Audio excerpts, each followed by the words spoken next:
दोस्तों, Russia Ukraine के बीच युद्ध को लगभग 3 हफ्ते हो गए हैं। वॉर को रोकने के लिए दोनों देशों के बीच बातचीत जारी है। सीज फायर्स भी डिक्लेयर हुए, लेकिन कई बार ये सीज फायर्स वायलेट भी हुए। हजारों लोग मारे जा चुके हैं और लाखों लोगों का माइग्रेशन शुरू हो चुका है। युद्ध की बात करें तो हम ये कह सकते हैं कि इस युद्ध में कई घटनाएं ऐसी हुई जिनके चलते मिलिट्री एक्सपर्ट्स आश्चर्यचकित हैं।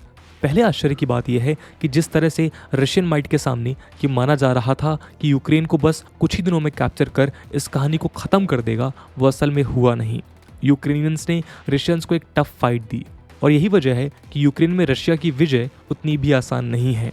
दूसरे आश्चर्य की बात यह है कि दुनिया भर में एक्सपोर्ट किए जाने वाले रशिया के ब्रिलियंट एयरक्राफ्ट्स और उसकी पावरफुल एयरफोर्स इस पूरे युद्ध में गायब सी हो गई है। हमने दशकों से समाचारों के माध्यम से ये सुना है कि किस तरह रशिया ने सोवियत यूनियन से ब्रिलियंट मिलिट्री टेक्नोलॉजी को इनहेरिट किया, जिसके चलते वो भले ही इकोनॉमिकली उतना पावरफुल नहीं है, लेकिन मिलिट्री माइट में अवश्य ही काफ़ी आगे है। यही वजह है कि इंडिया आज भी अपने मैक्सिमम वेपन्स रशिया से इंपोर्ट करता है, जिसमें कई पावरफुल रशियन एयरक्राफ्ट्स भी शामिल हैं। लेकिन आज रशिया खुद जब वॉर लड़ रहा है तो फिर उसके ये पावरफुल एयरक्राफ्ट्स कहाँ गायब हैं? कुछ एक्सपर्ट्स ये भी कह रहे हैं कि वर्ल्ड वॉर 2 से लेकर 21st सेंचुरी तक के मिलिट्री कॉन्फ्लिक्ट्स में हर ग्रेट पावर ने मिलिट्री कॉन्फ्लिक्ट्स में अपनी मिलिट्री की कैजुअलिटीज़ को कम करने के लिए और वॉर को जल्द से जल्द जीतने के लिए एयरफोर्स का ज़्यादा से ज़्यादा इस्तेमाल किया है। इराक वॉर से लेकर सीरिया तक हमने यही देखा भी है। लेकिन रशिया इस टेक्निक को क्यों फॉलो नहीं कर रहा? आखिर क्यों पूरे यूक्रेन में आपको टैंक्स और रशियन मिसाइल्स की तस्वीरें देखने को मिल रही हैं, लेकिन रशियन एयरफोर्स की खबरें कम हैं? दोस्तों, आज के इस वीडियो में हम इसी इंटरेस्टिंग मुद्दे का एनालिसिस करेंगे। आज हम समझेंगे कि नेटो से दो हाथ करने के लिए तैयार पुतिन की एयरफोर्स आखिर कहां गायब है। नमस्कार दोस्तों, मेरा नाम है आदर्श और स्वागत है आपका स्टडी आईक्यू में। आगे बढ़ने से पहले मैं आपको बता दूं कि अब स्टडी आईक्यू के किसी भी शानदार कोर्स को परचेज करने से पहले, चाहे वो यूपीएससी एग्जाम हो, स्टेट पीएससी हो, जुडिशरी एग्जाम्स हो या फिर हो बैंक पीओ का एग्जाम, आप यूज कर सकते हैं कूपन कोड आदर्श 33, जिससे आपको मिलेगा फ्लैट 33% डिस्काउंट स्टडी आईक्यू के सभी कोर्सेज पे। बाकी के अपडेट्स के लिए आप मुझे मेरे सोशल मीडिया हैंडल्स पे भी फॉलो कर सकते हैं। दोस्तों, रशियन इन्वेजन ऑफ यूक्रेन की शुरुआत 24 फरवरी 2022 को हुई। रशिया ने मैसिव असॉल्ट लॉन्च करते हुए अपने क्रूज और बैलिस्टिक मिसाइल्स की मदद ली और यूक्रेन के ground based early warning radars पर पूरे यूक्रेन में अटैक्स किए। इन अटैक्स का एम था यूक्रेनियन एयरफोर्स यानी UKRAF को इफेक्टिवली ब्लाइंड कर देना। कुछ केसेस में तो उसके एयरक्राफ्ट्स मूवमेंट्स को रोकना भी मकसद था, जिसके लिए रशिया ने एयर बेसेस और रनवेज को भी डिस्ट्रॉय किया। रशियन स्ट्राइक्स ने कई long range S-300P surface to air missiles या SAM बैटरीज को भी डिस्ट्रॉय किया, जिनका इस्तेमाल इन मिसाइल्स को ऑपरेट करने के लिए होता है। रशिया के इन अटैक्स का पैटर्न कोल्ड वॉर के बाद हुए US लेड इंटरवेंशंस को फॉलो करता है। बेसिकली अटैक्स रशियन एयरफोर्स के लिए ग्राउंड क्लियर करने के लिए किए गए, ताकि वो सरफेस टू एयर मिसाइल्स के रडार और यूक्रेनियन एयरफोर्स दोनों से बच सकें और आने वाले टाइम में यूक्रेन में विजय आसान हो जाए। ये अटैक्स रशिया के गाइडेड म्यूनिशन से लेस सुखोई 34 और अनगाइडेड म्यूनिशन से लेस मल्टी रोल सुखोई 30 फाइटर्स के लिए ग्राउंड क्लियर करने के लिए किए गए। कुछ एक्सपर्ट्स कहते हैं कि अगर ये सुखोई विमान यूक्रेनियन एयर स्पेस में सिग्निफिकेंट नंबर्स में यूज़ किए जाते तो शायद आज रशिया यूक्रेन वॉर की पिक्चर कुछ और ही होती, लेकिन ये हुआ नहीं। रशियन एयरफोर्स के लगभग 300 modern combat aircraft largely ground में ही रहे। बिलियंस ऑफ डॉलर्स खर्च करने के बाद रशिया ने जो वॉर प्लेन्स पिछले दशकों में एक्वायर किए, वो यूक्रेन में फेल होते दिखाई दे रहे हैं। यूक्रेन में फास्ट जेट्स ने तो केवल लिमिटेड सॉर्टीज अटेम्प्ट किए हैं, और वो भी लो अल्टीट्यूड्स पर और मोस्टली रात में। ऐसा London based royal United services institute के जस्टिन ब्रॉन्क बताते हैं।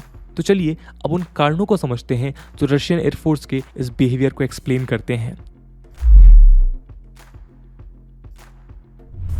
दोस्तों, huge aircraft numbers, equipment capabilities और एवॉक्स जैसे टेक्नोलॉजी से लेस रशियन एयरफोर्स के यूक्रेन वॉर में ऑलमोस्ट मिसिंग होने का सबसे पहला कारण यह है कि उनके पास air delivered precision guided munitions या PGMs की कमी है। PGMs यानी वो बॉम्ब जो टारगेटेड अटैक्स कर सकते हैं। कहते हैं कि सीरिया में कॉम्बैट ऑपरेशंस के वक्त केवल सुखोई 34 फ्लीट ने इन PGMs का रेगुलर यूज किया था, और कई बार तो इनमें भी अनगाइडेड बॉम्ब्स और रॉकेट्स यूज हुए थे। ये दिखाता है कि रशियन एयरफोर्स की प्रिसीजन गाइडेड म्यूनिशंस के साथ फैमिलियरिटी काफ़ी कम है। ऊपर से एक वाइडली एक्सेप्टेड थ्योरी ये भी है कि रशियंस के पास PGMs का स्टॉक पाइल भी कम है। साथ में सालों सीरिया में ऑपरेशंस कंडक्ट करने के बाद जो बचा कुचा स्टॉकपाइल था वो भी खत्म हो गया है। यानी कि यूक्रेन बॉर्डर में जो एयरक्राफ्ट्स हैं उनके पास अनगाइडेड और लेस एफिशिएंट बॉम्ब ही मौजूद हैं। कुछ स्कॉलर्स ये भी कह रहे हैं कि रशिया के पास टारगेटिंग पॉड्स की भी कमी है जो बैटलफील्ड में टारगेट्स को आइडेंटिफाई करने का काम करते हैं। यानी कि रशियन एयरफोर्स के पास असिस्टिव टेक्नोलॉजिकल टूल्स की कमी है। दोस्तों, अनटारगेटेड और अनगाइडेड बॉम्ब्स टारगेटेड बॉम्ब से अलग भारी तबाही मचा सकते हैं और सिविलियंस को भी काफी ज्यादा हार्म कर सकते हैं। ऐसे इनडिस्क्रिमिनेट और अनटारगेटेड एयर अटैक्स रशियन और सीरियन एयरफोर्स ने एलेपो और होम्स में स्टैंडर्ड प्रैक्टिसेस के तहत किया था और वहां जिस तरह की तबाही हुई थी उससे तो आप वाकिफ हैं ही। सिविलियंस पर वॉर में अटैक्स वॉर क्राइम्स की कैटेगरी में भी आते हैं और इसलिए ही रशियन एयरफोर्स को अनगाइडेड बॉम्ब्स के इस्तेमाल के लिए हायर अथॉरिटीज़ और पॉलिटिकल अप्रूवल की ज़रूरत पड़ेगी जो शायद उन्हें अभी तक नहीं मिली है। खैर, सिर्फ प्रिसीजन गाइडेड बॉम्ब्स की कमी रशियन एयरफोर्स की लैक ऑफ एक्टिविटी को एक्सप्लेन नहीं करते। इसलिए एक और एक्सप्लेनेशन शायद ये है कि रशियन एयरफोर्स के लिए Russian ground based surface to air missiles के साथ साथ ऑपरेट करना कठिन और रिस्की है। ग्राउंड बेस्ड मिसाइल्स द्वारा फ्रेंडली फायर इंसिडेंट्स यानी वो अटैक्स जहां एक ही देश के वेपन्स एक दूसरे पर गलती से अटैक कर देते हैं, इसका खतरा हमेशा बना रहता है, जहां रशियन मिसाइल्स रशियन विमानों को ही अटैक कर सकती है। ये प्रॉब्लम 1990s से लगातार एयर फोर्सेस ने फेस की है और यही प्रॉब्लम आज रशिया भी फेस कर रहा है। एक साथ सरफेस टू एयर मिसाइल्स और एयरफोर्स को अगर ऑपरेट करना है तो उसके लिए close inter service cooperation, excellent communication और रेगुलर ट्रेनिंग की आवश्यकता होती है। लेकिन सो फार रशियन फोर्सेस ने इस मामले में एक्सट्रीमली पुअर कोऑर्डिनेशन दिखाया है, वो चाहे बेसिक लॉजिस्टिक्स टास्क हो या फिर एयरबोर्न असॉल्ट्स का ग्राउंड फोर्सेस के साथ कोऑर्डिनेशन। खैर, एक बार फिर सिर्फ ये फैक्टर एक सफिशिएंट एक्सप्लेनेशन नहीं है, क्योंकि सैम्स और एयरफोर्स अगर चाहें तो वो आपस में प्री अरेंज टाइम्स को डिसाइड कर ऐसे अटैक्स कर सकते थे। Pre arrange times of attack से ये होता है कि सैम्स कुछ टाइम के लिए अपने ऑपरेशन को रोक देते हैं और एयरफोर्स उस टाइम में बिना किसी हडल के ऑपरेट कर सकती है, लेकिन ये भी नहीं हुआ। ऐसे में हमारी नज़र एक और इम्पॉर्टेंट फैक्टर की ओर जाती है और ये फैक्टर है रशियन एयरफोर्स के पायलट्स का लैक ऑफ एक्सपीरियंस। सोर्सेज बताते हैं कि रशियन पायलट्स अपने वेस्टर्न काउंटर पार्ट्स के मुकाबले हर साल सिग्निफिकेंटली कम फ्लाइंग आवर्स रिसीव करते हैं। डेटा की बात करें तो जहां एक तरफ रशियन पायलट्स पर ईयर लगभग 100 to 120 फ्लाइंग आवर्स की ट्रेनिंग करते हैं, तो वहीं अमेरिकन्स 180 से 240 फ्लाइंग आवर्स में इंगेज करते हैं। अमेरिकन पायलट्स इसके बावजूद भी ये कंप्लेन करते हैं कि 180 से 240 फ्लाइंग आवर्स भी एयर कॉम्बैट रेडीनेस के हिसाब से कम है। इसलिए हम एक कंक्लूड कर सकते हैं कि भले ही रशिया ने पिछले सालों में एक इम्प्रेसिव मॉडर्नाइजेशन प्रोग्राम लॉन्च कर 350 नए मॉडर्न कॉम्बैट एयरक्राफ्ट एक्वायर किए हैं, लेकिन इन्हें इफेक्टिवली इस्तेमाल करने के लिए उसके पायलट्स के पास रिक्वायर्ड एक्सपीरियंस और थियोरेटिकल कैपेबिलिटीज़ की कमी है। अगर ऐसा है तो रशियन लीडरशिप इस बात से भी डरती है कि अगर उन्होंने एक large scale air force operation launch किया तो पूरी दुनिया को उनकी रियल कैपेबिलिटीज़ का पता चल जाएगा। दोस्तों, ये तो बात हुई रशियन एयरफोर्स द्वारा फेस चैलेंजेस की। अब चलते हैं यूक्रेन की तरफ और समझते हैं कि कैसे यूक्रेन अभी भी डिफेंसलेस नहीं है और इसलिए भी रशियन एयरफोर्स अपनी फुल कैपेबिलिटीज़ को शो करने में सक्षम नहीं है।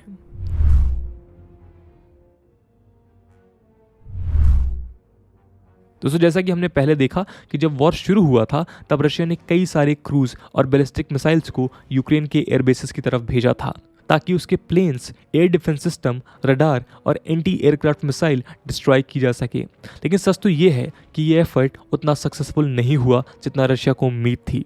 यूक्रेन ने समझदारी के साथ अपने एयर डिफेंस सिस्टम को डिस्पर्स कर रखा है, जिसके चलते उन्हें ढूंढकर डिस्ट्रॉय करना रशिया के लिए इतना आसान नहीं है। इसलिए अमेरिकन डिफेंस ऑफिशियल्स कह रहे हैं कि यूक्रेनियन एयर और मिसाइल डिफेंसेस अभी भी इफेक्टिव हैं। इसका एक रिसेंट एग्जाम्पल खार्किव में मिलता है, जो रशियन बॉर्डर से 30 किलोमीटर दूर है।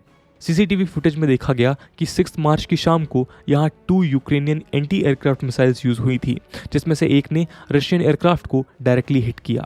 ये इंटरसेप्शन शायद medium range surface to air missile में हुआ था, जो एक मोबाइल सिस्टम है, यानी इससे एक जगह से दूसरी जगह मूव किया जा सकता है ताकि एनिमी फोर्स उसे ट्रैक ना कर पाए।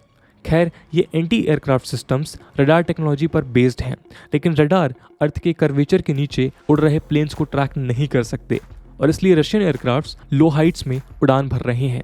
लेकिन ये मेथड भी उतना सक्सेसफुल नहीं है, क्योंकि यूक्रेन को अमेरिका, लातविया और लिथुआनिया ने कई smaller shoulder fired stringer anti aircraft missiles भेजे हैं, जो 3500 मीटर हाइट से नीचे उड़ने वाले एयरक्राफ्ट्स को ट्रैक कर डिस्ट्रॉय कर सकते हैं। ये 1980s में सोवियत अफगान वॉर के दौर में प्रोमिनेंस में आए थे, जब CIA सप्लाइड स्ट्रिंगर्स का इस्तेमाल अफगान मुजाहिदीन ने सोवियत जेट्स को डिस्ट्रॉय करने के लिए किया था। एक वीडियो फुटेज ने रिकॉर्ड किया है कि ऐसे ही एक स्ट्रेंजर मिसाइल ने रशियन हेलीकॉप्टर को कीव के पास डिस्ट्रॉय किया था, जो लो एल्टीट्यूड में फ्लाई कर यूक्रेन में घुसा था। यूक्रेन की इसी कैपेबिलिटी के चलते उसने दावा किया है कि अब तक उसने 39 रशियन प्लेन्स और 40 हेलीकॉप्टर्स डिस्ट्रॉय किए हैं। और अगर ये सच है तो रशिया के लिए ये नंबर काफ़ी ज़्यादा है, क्योंकि 1991 गल्फ वॉर के दौर में अमेरिका ने 40 प्लेन्स खोए थे, लेकिन 5 हफ्तों के बाद। इसलिए किंग्स कॉलेज लंदन के रॉब ली कहते हैं कि यूक्रेनियन एयर डिफेंस को कंप्लीटली डिस्ट्रॉय करने का फेलियर रशिया के लिए आज सबसे बड़ा चैलेंज है। तो दोस्तों, ये कुछ कारण थे जिनके चलते आज रशियन एयरफोर्स अपने फुल पावर के साथ यूक्रेन के मैदान में उतर नहीं पाई है। रशियन एयरफोर्स के अपने लिमिटेशंस और यूक्रेन के एयर डिफेंस सिस्टम ने मिलजुल कर आज रशिया के सामने एक ऐसा चैलेंज क्रिएट किया है जिसके चलते यूक्रेन वॉर उसके लिए आसान नहीं है।